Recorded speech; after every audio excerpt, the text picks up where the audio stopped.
今日咧就想同大家講下咧呢個寵物嘅醫包。咁因為咧近期咧都會有好幾個客人咧嚟買啲醫包燒俾佢啲寵物。係有個客人咧，佢想燒啲嘢俾個貓咪，咁咧就問我哋有冇遊樂場啊，啲大型啲活動嘅。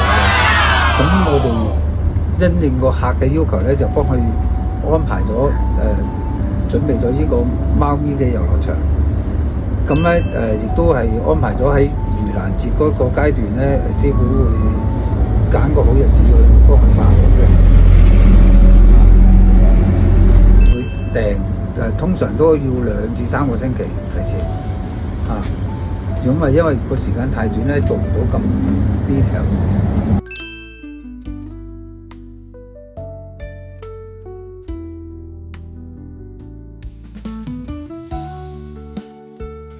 最後記得咧 follow 我哋當師傅紅白香燭啊！